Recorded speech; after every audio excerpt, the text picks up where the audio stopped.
গ্রামের শেষ প্রান্তে লোকালয় থেকে কিছুটা দূরে একটি জীর্ণশীর্ণ পুরনো মাটির ঘর ছিল। ছোট সেই কুটিরের মেঝে ছিল কাঁচা মাটির, নোনাধরা দেয়ালে অভাবের ছাপ স্পষ্ট, আর আঙিনায় একটি বিশাল প্রাচীন ছায়াদার বটগাছ ডালপালা মেলে দাঁড়িয়ে থাকত।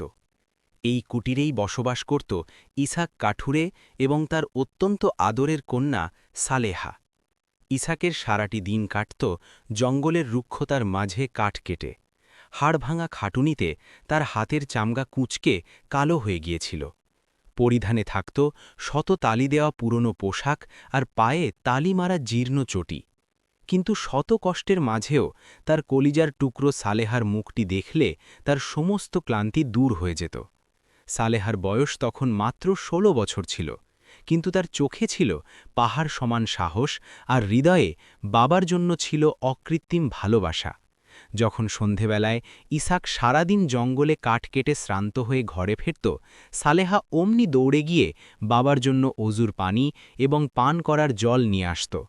সে বাবার হাত ধরে যশযত্নে বসিয়ে বলত, আব্বাজান, আপনি আজ অনেক বেশি পরিশ্রান্ত হয়ে গিয়েছেন, আপনি একটু জিরিয়ে নিন, আমি এক্ষুনি দস্তরখান বিছিয়ে খাবার নিয়ে আসছি। ইসাক তখন মলিন হেসে পরম মমতায় বলত, মা সালেহা, তোর হাতের ছোঁয়ায় এক অলৌকিক প্রশান্তি আছে, মনে হয় যেন আমার সারাদিনের সব অবসাদ নিমেষেই দূর হয়ে গিয়েছে। তবে সেই চরম দারিদ্র্য কিছুতেই তাদের পিছু ছাড়ছিল না। এমনও অনেক দিন পার হতো যখন তাদের ঘরের উনুন জ্বলতই না। কখনো কখনো সামান্য একবাটি ডাল জুটত, আবার কখনো কখনো কেবল খালি পেটেই ঘুমানোর চেষ্টা করতে হতো। সালেহা নির্জনে সেজদায় গিয়ে রবের কাছে আর্জি জানাত, হে আমার রিজিক দাতা, আমাদের রিজিক দান করুন, তবে তা যেন পূর্ণ সম্মানের সাথে হয়, আমাদের যেন কখনোই কোনো বান্দার সামনে হাত পাততে না হয়। হঠাৎ একদিন ইসাক অত্যন্ত গুরুতর অসুস্থ হয়ে পড়ল। প্রবল জ্বরের দপটে সে বিছানায় পড়ে গেল এবং তার শরীর এতটাই দুর্বল হয়ে পড়ল যে কাঠ কাটার সেই শক্ত হাতগুলো কাঁপতে থাকল। সালেহা অত্যন্ত বিচলিত হয়ে বাবার শিওরে বসে থাকল। সে ভাবল, আব্বাজান, এখন আমাদের কি হবে? আমরা যদি জঙ্গলে কাঠ কাটতে না যাই তবে আমাদের খাবার কোত্থেকে আসবে? ইসাক তখন অত্যন্ত ক্ষীণ স্বরে বলল, বেটি সালেহা, আল্লাহ তো সব দেখেন, আমাদের ভাগ্যে যা বরাদ্দ আছে তা ঠিকই আমাদের কাছে পৌঁছে যাবে। তুই শুধু ধৈর্য ধর আর তার ওপর পূর্ণ আস্থা রাখ। সালেহা নিজের চোখের পানি আড়াল করে সংকল্পের সাথে বলল, আব্বাজান, আল্লাহ যদি বড় হন তবে আমিও পিছপা হব না, আমিও হিম্মত দেখাব। আপনি নিশ্চিন্তে বিশ্রাম নিন, আজ আপনার বদলে আমি কাঠ কাটার জন্য জঙ্গলে রওনা হব। পরদিন খুব ভোরে সালেহা জীবনের প্রথমবারের মতো কুড়াল নিয়ে কাঠ কাটতে বেরোল। তার এক হাতে ছিল একটি জং ধরা পুরনো কুড়াল, আর অন্তরে ছিল ভয়ের সাথে সাহসের এক বিচিত্র মিশ্রণ। জঙ্গলের সেই পথ ছিল গভীর, নির্জন আর অত্যন্ত দীর্ঘ।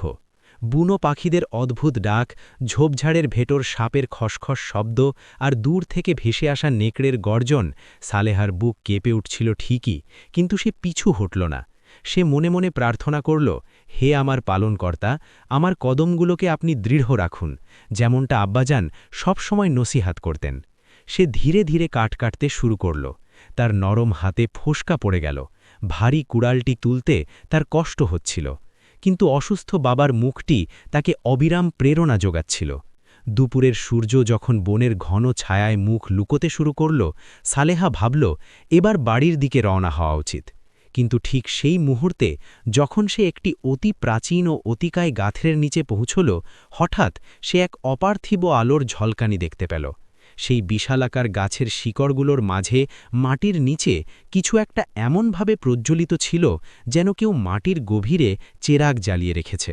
সালেহা চরম বিস্মিত হয়ে থমকে দাঁড়াল। সে একদম কাছে গিয়ে হাত দিয়ে স্পর্শ করতেই দেখল সেই মাটি কিছুটা নরম ও ভেজা, এবং তার ভেতর থেকে এক রহস্যময় জ্যোতি বিচ্ছুরিত হচ্ছে। সালেহার হৃৎপিণ্ড জোরে জোরে ধরফড় করতে লাগল। সে ভাবল, এটা ঠিক কি হতে পারে? কোনো গুপ্ত ভাণ্ডার নাকি আমার চোখের চাতুরি? সে কিছুটা পেছনে সরে এলো এবং কুড়ালটি মাটিতে রেখে গভীর চিন্তায় মগ্ন হল। এক বলকের জন্য তার মনে হল, আহা, এটা যদি সত্যি কোনো ধনভাণ্ডার হয় তাহলে আমাদের চিরস্থায়ী অভাব দূর হয়ে যাবে। কিন্তু পরক্ষণেই সে তার কাঁপা হাত দুটো মোনাজাতের ভঙ্গিতে তুলে ধরে বলল, হে পরওয়ারদিগার, যদি এটি আপনার পক্ষ থেকে কোনো গূঢ় রহস্য হয় তাহলে তা আমার এবং আমার আব্বাজানের জন্য কল্যাণের করে দিন। ঠিক সেই মুহূর্তেই এক ঝলক দমকা হাওয়া বইতে শুরু করল এবং গাছের ডালগুলো এমনভাবে নড়ে উঠল যেন তারা কোনো প্রশ্নের নীরব উত্তর দিচ্ছে। সালেহা আতঙ্কিত হয়ে তাড়াতাড়ি কাঠের বোঝা বেঁধে নিয়ে বাড়ির দিকে প্রাণপণে দৌড় দিল। রাতের বেলা ইসাক যখন তার মেয়ের ফ্যাকাশে চেহারায় আতঙ্কের ছাপ দেখল, তখন জিজ্ঞাসা করল, মা, আজ কি হয়েছে তোমার? তোমাকে এমন উদ্ভ্রান্ত আর বিচলিত লাগছে কেন? সালেহা কাঁপা কাঁপা কণ্ঠে বলল, আব্বাজান, আজ আমি বনের ভেতরে এমন কিছু প্রত্যক্ষ করেছি যা আমি ব্যাখ্যা করতে পারছি না। সেই প্রাচীন বটগাছের নিচে মাটির গভীরে এক অদ্ভুত প্রদীপসম আলো জ্বলছিল। ইসাক গভীর নীরবতায় ডুবে গেল। তার চোখে চিন্তার রেখা ফুটে উঠল। সে গম্ভীরভাবে বলল, বেটি, এমন গহীন অরণ্যে অনেক বিচিত্র রহস্য থাকে। একটি কথা মৃত্যু পর্যন্ত মনে রেখো, কখনো লালসার কবলে পড়বে না। যদি এটি আমাদের মালিকের কোনো ফয়সালা হয় তাহলে তা যথাসময়ে নিজ থেকেই জাহির হবে। সালেহা বিনীতভাবে মাথা নত করে বলল, জি আব্বাজান, আমি কখনো কাউকে এ কথা বলবো না। আমি কেবল মাবুদের ওপর ভরসা রাখব। আর ওই রহস্যময় ঘটনাই ছিল তাদের ললাটের লিখন বদলে দেওয়ার প্রথম ইশারা। সারা রাত সালেহা কেবল এপাশ ওপাশ করল, তার দুচোহের পাতা এক হল না। চোখ বুঝলেই সেই শিকড়ের মাঝের মায়াবী আলোটি তার চোখের সামনে ভেসে উঠছিল। তার অবচেতন মন বলছিল এটি বুঝি বড় কোনো প্রাপ্তি, কিন্তু তার ঈমান বলছিল এটি কেবলই রবের পক্ষ থেকে এক পরীক্ষা।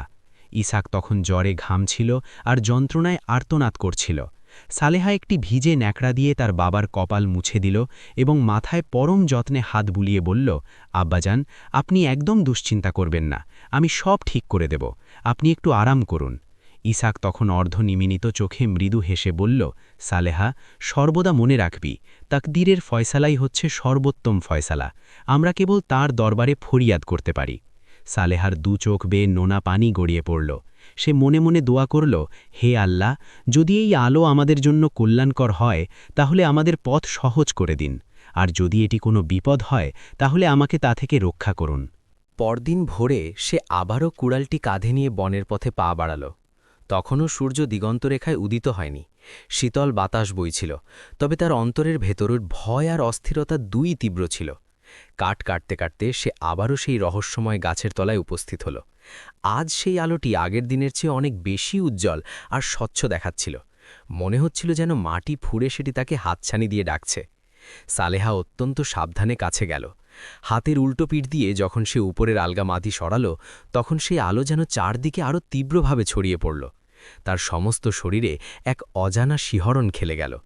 হে আল্লাহ, এটি আসলে কি? সালেহা তার হাতের কুড়াল দিয়ে মাটিতে আঘাত করল।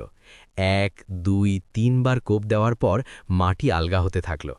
কিছুক্ষণ পর তার মনে হল নিচে পাথর বা কোনো ধাতব জিনিসের মতো কিছু একটা রয়েছে।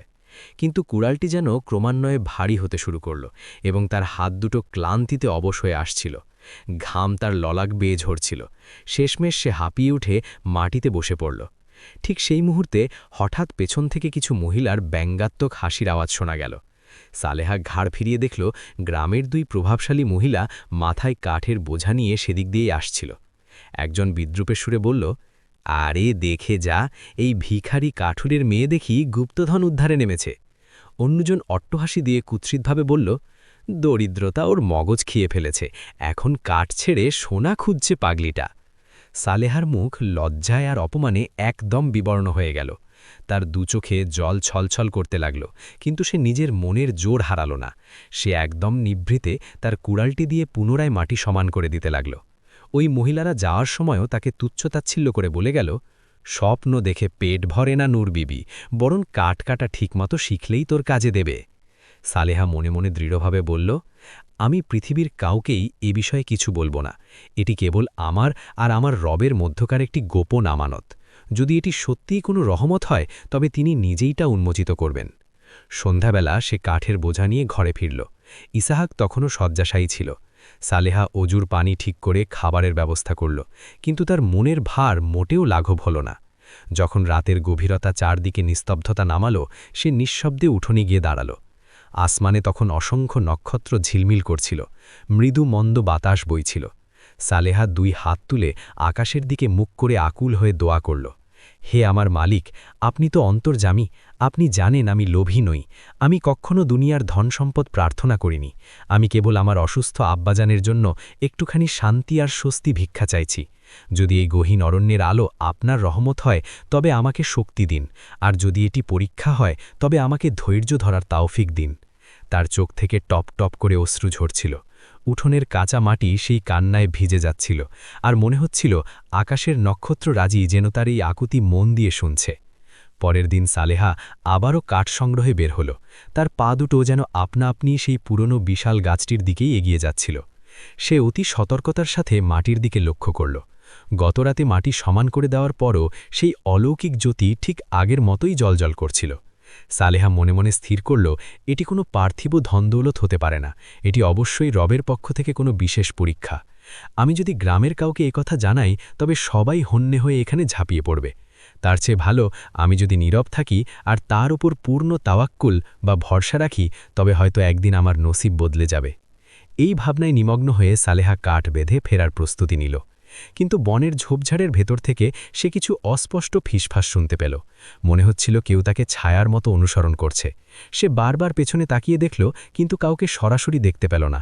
তার মনে ভয় আরও দানা বাঁধতে লাগল এবং সে দ্রুত গতিতে বাড়ির দিকে পা বাড়াল। রাতে ইসাহাক আবারও তাকে জিজ্ঞেস করল, বেটি, আজও কি তোকে কোনো কিছু চিন্তিত করে তুলেছে? তুই কি আজও সেই আলো দেখেছিস?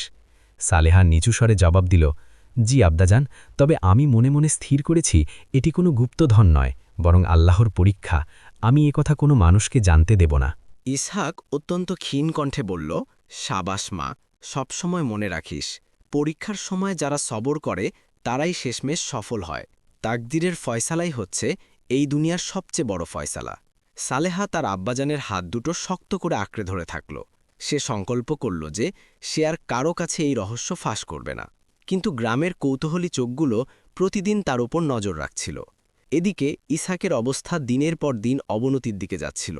সে এতটাই দুর্বল হয়ে পড়েছিল যে এখন উঠে বসবার ক্ষমতাও তার অবশিষ্ট ছিল না। সালেহা চাইলেই কোনো হাকিমের কাছ থেকে ওষুধ আনতে পারত না, কারণ তাদের ঘরে একটি কানাকড়িও জমা ছিল না। খাবার পাত্রগুলো শূন্য, উনুন হিমশীতল, আর ছাদ ফেটে বৃষ্টির জল ঘরের ভেতর চুইয়ে পড়ছিল। সালেহা আকাশের দিকে তাকিয়ে করুণ স্বরে বলল, হে আল্লাহ, আমি ধৈর্য ধরছি, কিন্তু আব্বাজানের এই নিদারুণ কষ্ট আমি আর সহ্য করতে পারছি না। যদি ওই জ্যোতি আপনার রহমতের ইঙ্গিত হয় তবে তার দুয়ার খুলে দিন, আর যদি এটি কেবলই পরীক্ষা হয় তবে আমাকে আরও ধৈর্য ধারণ করার ক্ষমতা দিন। গ্রামের অন্যদিকে চৌধুরী জালাল তার জাঁকজমকপূর্ণ প্রাসাদে বসেছিল। সে অত্যন্ত ক্ষমতাশালী, অর্থপিপাসু আর অহংকারে পূর্ণ এক ব্যক্তি ছিল। যখন সে গোপন সূত্রে জানতে পারল যে সালেহা প্রায়ই ওই সুনির্দিষ্ট পুরনো বটগাছের নিচে গিয়ে মাটি খোঁড়াখুড়ি করে, তখন তার অন্তরে লোভের লেলিহান শিখা জ্বলে উঠল। সে ভাবল, এই হতদরিদ্র মেয়েটি নিশ্চয়ই কোনো বড় সম্পদ সেখানে লুকিয়ে রেখেছে, নয়তো এত অভাবের মাঝেও ওর চোখে এমন প্রশান্তি আর দৃঢ়তা কোত্থেকে আসে। জালাল তার লাঠিয়ালদের তলব করে হুকুম দিল, তোমরা দিনরাত ওর উপর কড়া নজর রাখো। যেদিন ও ওই গাছের কাছে যাবে আমায় তৎক্ষণাৎ খবর দেবে। পরদিন সালেহা আবারও কাটকাটার উদ্দেশ্যে রওনা হল। এইবার তার অন্তরে বাবার অসুস্থতার বোঝা আরও বেশি ভারী হয়ে চেপে বসেছিল। কাজ করতে করতে সে আবারও সেই অতি পরিচিত বটগাছটির তলায় গিয়ে দাঁড়াল। মাটির দিকে তাকাতেই তার মন বলে উঠল, এটাই আমার জীবনের গোপন রহস্য, কিন্তু যদি আমি সামান্যতম ভুল করি তবে সব বরবাদ হয়ে যাবে। সালেহা মাটির ওপর হাত রেখে অতি সাবধানে বিড়বিড় করে বলল, হে মাটি, এই রহস্য কেবল আমার আর আমার রবের মধ্যে সংরক্ষিত থাকুক। কিন্তু ঠিক সেই মুহূর্তে তার পেছনে ভারী বুটের আওয়াজ আর মানুষের উপস্থিতির শব্দ শোনা গেল। সালেহা চমকে উঠে পেছনে তাকাল। চৌধুরী জালাল তার 3 জাদ্রের লাঠিয়াল নিয়ে সেখানে মূর্তিমান আতঙ্কের মতো দাঁড়িয়েছিল। জালাল অত্যন্ত তাচ্ছিল্যের সুরে বলল, কি ব্যাপার সালেহা বিবি, এখানে কি গুপ্তধন তালাশ করছ? সালেহা নিজের সাহস সঞ্চয় করে উত্তর দিল, আমি কেবল জ্বালানি কাঠ সংগ্রহ করতে এসেছি, আর অন্য কিছু নয়। জালাল এক অট্টহাসি দিয়ে চাল্লাল, আমাদের নির্বোধ ভাবার চেষ্টা করো না, আমরা গত কয়েকদিন ধরে তোমাকে এখানে নজরবন্দি করে রেখেছি। সোজা কথায় বলো, এই মাটির গভীরে কি আছে? সালেহা অসীম সাহসিকতার সাথে জবাব দিল, এটি আল্লাহর এক গূঢ় রহস্য, এবং আল্লাহ নিজেই সাব্যস্ত করবেন যে তিনি কাকে এটি দান করবেন। জালালের চোখ ক্রোধে লাল হয়ে গেল। সে তার লোকজনকে হুকুম দিল, খোঁড়ো এই মাটি, দেখি এখানে কি জাদুকরী সম্পদ লুকিয়ে রেখেছে। তার লোকেরা পাগলের মতো মাটি খুঁড়তে শুরু করল।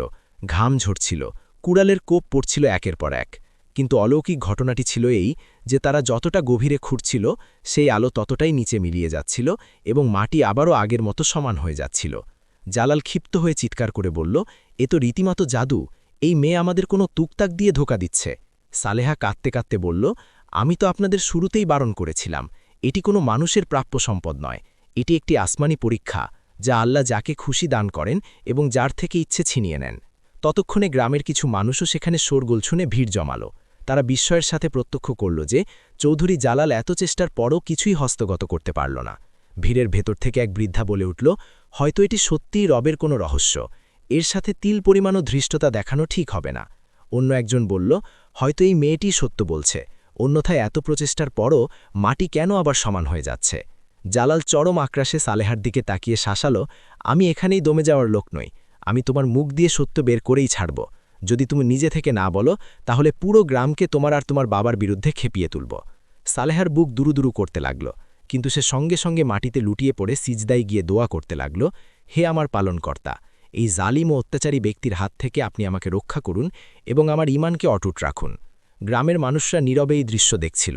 কেউ সালেহার পক্ষে মনে মনে দোয়া করছিল, আবার কেউ জালালের ভয়ে আড়ষ্ট হয়েছিল।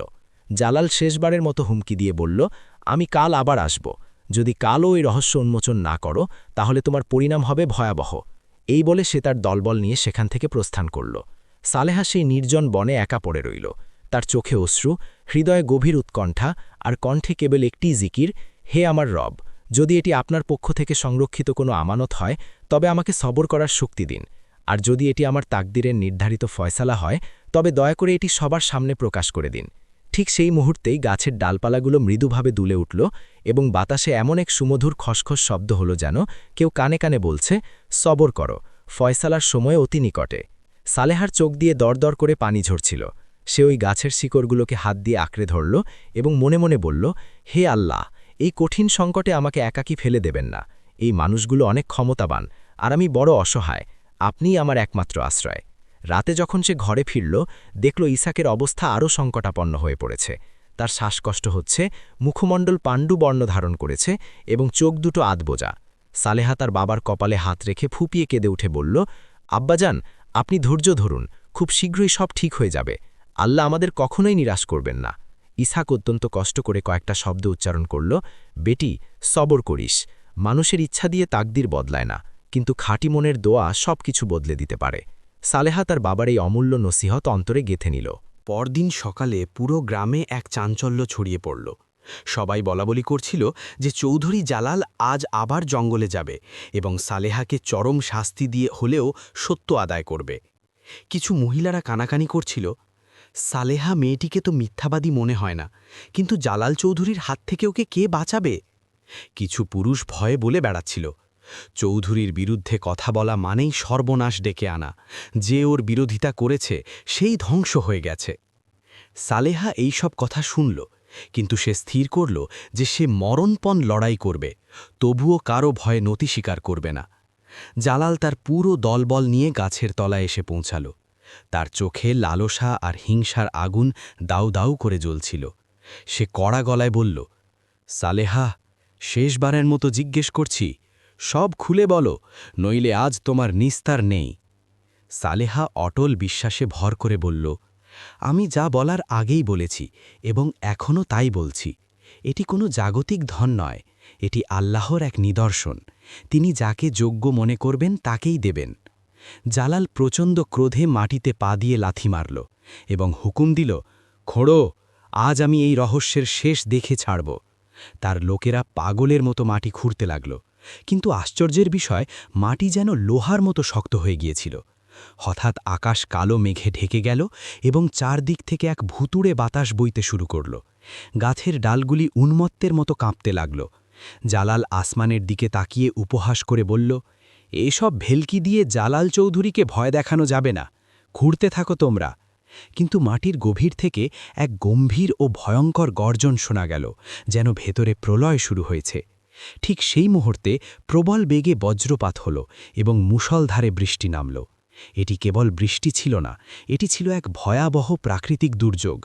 ঝোড়ো হাওয়া আর বিদ্যুতের চমকানিতে বড় বড় গাছ উপড়ে পড়তে শুরু করল। মানুষ প্রাণ ভয়ে দিক বিদিক ছুটতে লাগল, কিন্তু সালেহা সেই বিভীষিকার মাঝেও স্থির হয়ে দাঁড়িয়ে পরম একাগ্রতায় দোয়া করতে থাকল। হে আল্লাহ, আমাকে এই বিপদ থেকে মুক্তি দিন এবং আপনার আশ্রয়ে রাখুন। চারদিকে বৃষ্টির তোড়ে সব কিছু ভেসে যাচ্ছিল, কিন্তু এক অলৌকিক দৃশ্য দেখা গেল। সালেহার চারপাশে এক অদ্ভুত প্রশান্তি বিরাজ করছিল। বৃষ্টির একটি ফোঁটাও যেন তাকে স্পর্শ করতে পারছিল না। অন্যদিকে চৌধুরী জালাল আর তার লোকেরা বন্যার জলের মতো প্রবল স্রোতে ভাসতে লাগল। তার অঢেল সম্পদ আর প্রাসাদোপম তাঁবু মুহূর্তেই ধ্বংস হয়ে গেল। জালাল চিৎকার করে বলতে লাগল, এ হতে পারে না, আমার সব সম্পদ, আমার সব শেষ হয়ে গেল। গ্রামের মানুষ নিজের চোখে দেখল যে চৌধুরী জালালের যাবতীয় অহংকার আর দম্ভ কয়েক সেকেন্ডের মধ্যে ধূলিসাৎ হয়ে গেল। সকালে যখন সোনালি সূর্য উদিত হল, বনের চিত্রটি সম্পূর্ণ বদলে গিয়েছিল। মাটি এখন অত্যন্ত কোমল ও উর্বর। সেই প্রাচীন বিশাল গাছটি এখন সজীব আর সবুজ পাতায় ভরে উঠেছে। আর সবচাইতে আশ্চর্যের বিষয় হল, সেই গাছের শিকড় থেকে এক অতি স্বচ্ছ আর শীতল পানির ঝর্ণা প্রবাহিত হতে শুরু করেছে। সেই পানি কলকল ধ্বনিতে বয়ে গিয়ে পুরো বনভূমিকে পুনর্জীবিত করছে। গ্রামের মানুষ বিস্ময়ে হতভাগ হয়ে সেখানে ছুটে এলো। এক মহিলা বলে উঠল, এটি তো এক জাজ্জল্যমান মোজেজা, অলৌকিকতা। এক বৃদ্ধ আবেগাপ্লুত হয়ে বলল, এটি আমাদের সালেহা বেটির নেক দোয়ার বরকত। সবাই সেই স্বচ্ছ পানি পান করে আল্লাহর দরবারে শুকর আদায় করতে লাগল। সালেহা আসমানের দিকে দুহাত তুলে কৃতজ্ঞতা ভরে বলল, এটি কেবলই আপনার দয়া ও মেহেরবানি, আপনিই আমাদের তাকদিরের শ্রেষ্ঠ ভয়সালাকারী। ঠিক সেই সময় এক কিশোর দৌড়ে এসে হাঁপিয়ে হাঁপিয়ে বলল, সালেহা আপা, জলদি বাড়ি চলো, তোমার আব্বাজানের শরীর একদম সুস্থ হয়ে গেছে। সালেহা উন্মাদের মতো বাড়ির দিকে ছুটল। গিয়ে দেখল ইসহাক সত্যি বিছানা থেকে উঠে দাঁড়িয়েছে। তার মুখমণ্ডল নূরের আভায় উজ্জ্বল। সে সালেহাকে বুকে জড়িয়ে ধরে বলল, বেটি, আজ আমি চাক্ষুষ দেখলাম যে খাঁটি অন্তরের দোয়া আর অসীম ধৈর্য কখনোই বিফলে যায় না। আল্লাহ আমাদের চিরস্থায়ী দারিদ্র্যকে চিরস্থায়ী রহমতে রূপান্তরিত করেছেন। সালেহার দু চোখ বেয়ে আনন্দের নোনা জল গড়িয়ে পড়ল। সে তার বাবার কাঁধে মাথা রেখে অঝরে কাঁদতে লাগল। অল্প কিছুদিনের মধ্যেই পুরো গ্রামের চিত্র পাল্টে গিয়েছিল। শুকনো ক্ষেতগুলোতে ফসলের সবুজ ঢেউ উঠতে লাগল। তৃষ্ণার্ত গবাদি পশুরা পর্যাপ্ত পানি পেল। বাজারে অর্থনৈতিক স্বাচ্ছন্দ্য ফিরে এলো এবং সাধারণ মানুষের মুখে কেবলই একটি নাম ধ্বনিত হতে লাগল, এটি সালেহার দোয়ার বরকত আর তাকদিরের আসমানি ভয়সালা। এমনকি সেই সব মহিলারা যারা একদিন সালেহাকে বিদ্রুপ করেছিল, তারাও তার দুয়ারে হাজির হল। একজন নতমস্তকে বলল, মা সালেহা, আমাদের তুমি মাত করে দাও, আমরা না বুঝে তোমাকে অনেক কষ্ট দিয়েছি আর ঠাট্টা করেছি। সালেহা হাসি মুখে অত্যন্ত বিনয়ের সাথে বলল, আমি কারো প্রতি কোনো অভিযোগ রাখিনি, আমরা সবাই তো রক্তমাংসের মানুষ। আল্লাহই আমাদের বড় ক্ষমাশীল এবং তিনি ক্ষমা করতে ভালোবাসেন। চৌধুরী জালালের অবস্থা ছিল একেবারেই করুণ। তার সব ধন সম্পদ সেই তুফানে চিহ্ন বিচিহ্ন হয়ে গিয়েছিল। মানুষ তাকে এখন ঘৃণার চোখে দেখত। সে গ্রামের এক কোণে বসে নিজের দুর্ভাগ্যের জন্য বিলাপ করত। মানুষ কানাকানি করত, এটি ওর চরম অহংকারের উপযুক্ত শাস্তি। ও আল্লাহর রহমতকে নিজের দখলে নিতে চেয়েছিল, কিন্তু তাকদিরের অমোঘ ভয়সালায় ও নিজেই ধ্বংস হয়ে গেল। এক সুন্দর বিকেলে ইসহাক আর সালেহা সেই নব্য প্রবাহিত ঝর্ণার পাড়ে বসেছিল। ঝর্ণার পানিতে সূর্যাস্তের আলো চিকচিক করছিল। ইসহাক সালেহার হাতটি ধরে পরম মমতায় বলল, বেটি, সবসময় মনে রেখো, সবর হচ্ছে পৃথিবীর সবচেয়ে বড় ঐশ্বর্য, আর দোয়া হচ্ছে মুমিনের প্রধান হাতিয়ার। আমরা দরিদ্র ছিলাম সত্য, কিন্তু আমাদের ঈমান ছিল পাহাড়ের মতো অটল। আর ঈমানদারদের জন্য রবের ভয়সালাই হচ্ছে সর্বোত্তম ভয়সালা। সালেহা তার বাবার দিকে তাকালো। তার চোখে এখন তৃপ্তির আলো। সে বলল, আব্বাজান, আমার এখন পূর্ণ বিশ্বাস যে মানুষ যদি দুনিয়ার সব কিছুও হারিয়ে ফেলে, তবুও যতক্ষণ তার কাছে দোয়া আর সবর আছে, সে কখনোই একা কিংবা নিঃস্ব নয়। গ্রামের মানুষরাও এখন যে কোনো সমস্যায় সালেহার কাছে পরামর্শ নিতে আসত। কেউ কেউ জিজ্ঞেস করত, মা, কিভাবে দোয়া করলে তা কবুল হয়? সালেহা মৃদু হেসে বলত, নিজের অন্তরকে হিংসা আর লালসা থেকে পবিত্র করে প্রার্থনা করো, করমনে মন্দ বাসনা রেখো না এবং আল্লাহর ওপর অবিচল বিশ্বাস রেখো। এভাবেই সালেহা আর ইসহাকের জীবন পূর্ণিমার আলোয় ভরে গেল। দারিদ্র্যের স্থলে শকরগুজারি জায়গা করে নিল। তাদের সেই পুরনো মাটির কুটিরটি এখনও বর্তমান আছে ঠিকই, কিন্তু সেই কুটিরের প্রতিটি কোণ এখন প্রশান্তি, রহমত আর জান্নাতি সুঘ্রাণে ভরপুর। একদিন সালেহা আকাশের পানে তাকিয়ে বিড়বিড় করে বলল, হে আমার পালনকর্তা, এটি কেবলই আপনার অপার করুণা। আপনি আমার বিপদে পাশে দাঁড়িয়েছেন, আমার ফরিয়াদ শুনেছেন এবং আমার ধৈর্যকে সার্থকতা দান করেছেন। আর এভাবেই এই দাস্তানটি তার সফল পরিণতি লাভ করল। নাজরিন, এই জীবন ঘনিষ্ঠ কাহিনী থেকে আমাদের জন্য এই মহান শিক্ষা রয়েছে যে তাকদিরের ভয়সালা মানুষের ধারণার চেয়েও অনেক বেশি কল্যাণকর হয়। মানুষকে লালসার মোহে অন্ধ না হয়ে ধৈর্য আর প্রার্থনার ওপর স্থির থাকা উচিত। যে ব্যক্তি একনিষ্ঠভাবে আল্লাহর ওপর ভরসা স্থাপন করে, আল্লাহ তাকে কখনোই এই বিশাল দুনিয়ায় নিঃসঙ্গ বা আশাহত অবস্থায় ছেড়ে দেন না। প্রিয় দর্শক, যদি এই গল্প কি আপনার হৃদয় স্পর্শ করে থাকে এবং এর গভীর থেকে কোনো শিক্ষা লাভ করে থাকেন, তবে দয়া করে নূরে ইমান স্টোরি সেন্টারকে সাবস্ক্রাইব করুন, যাতে আমরা আরও বেশি করে এমন ইমান উদ্দীপক ও চমৎকার কাহিনী আপনার দরবারে পৌঁছে দিতে পারি।